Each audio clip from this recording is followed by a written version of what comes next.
A selection of limericks from a book of nonsense by Edward Lear.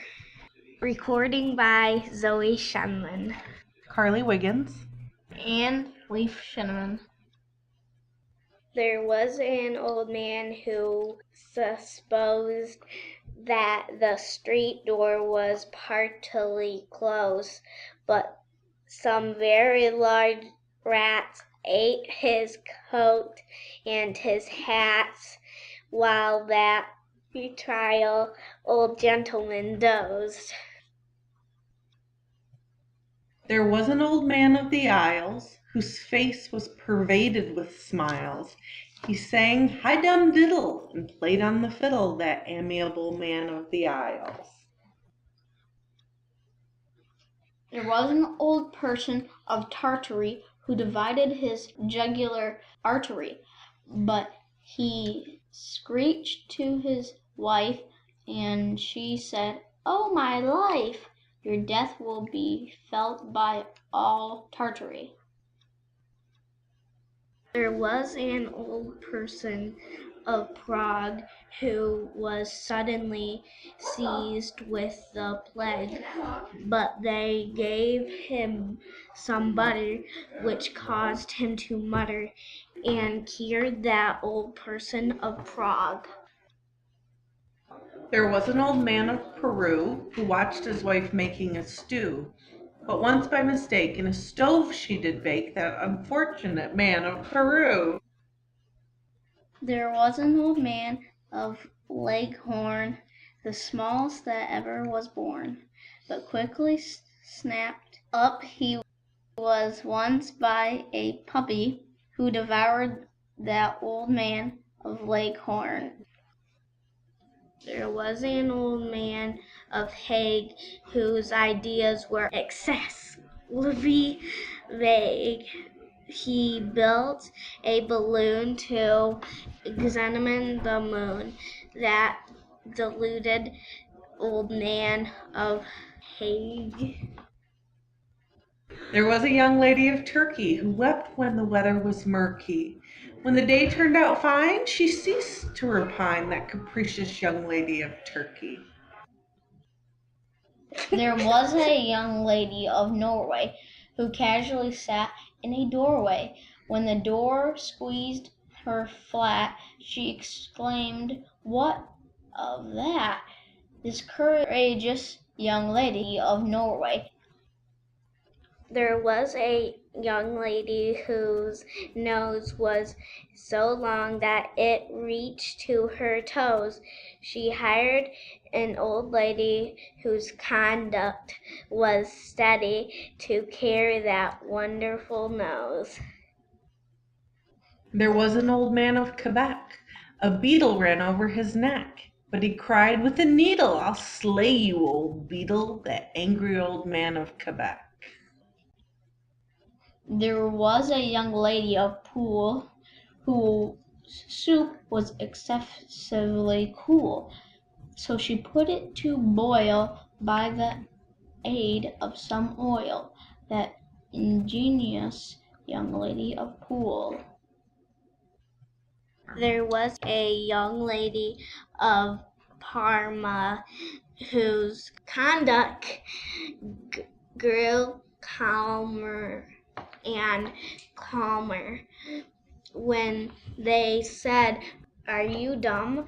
she merely said, That provoking young lady of Parma. There was an old man with a poker who painted his face with red ochre. When they said, "You're a guy," he made no reply, but knocked them all down with his poker.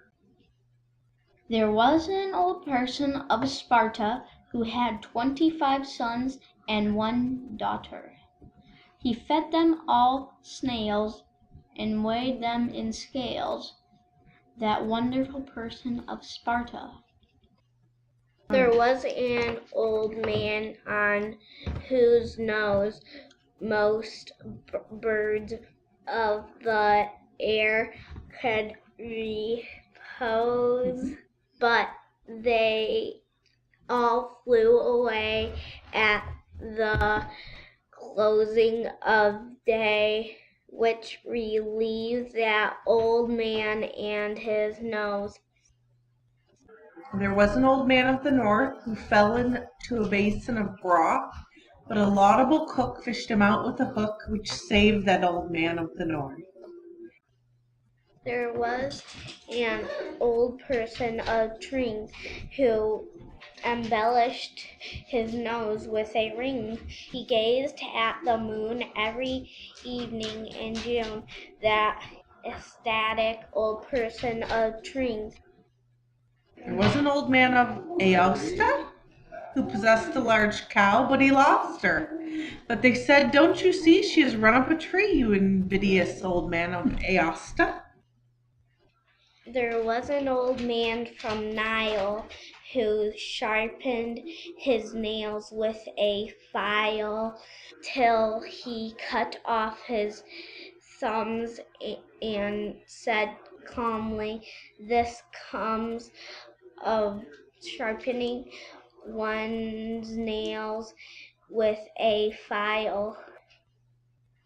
There was an old person of Troy whose drink was warm brandy and soy, which he took with a spoon by the light of the moon in sight of the city of Troy. There was an old man of Cape Horn who wished he had never been born, so he sat on a chair till he died of despair, that dolorous man of Cape Horn. There was a young person of Crete whose toilet was far from complete. She dressed in a sack speckled with black, that umbelliferous person of Crete.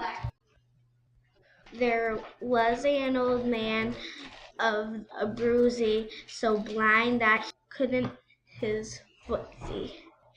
When they said, "That's your toe," he replied, "Is it so, that doleful old man of the Abruzzi?"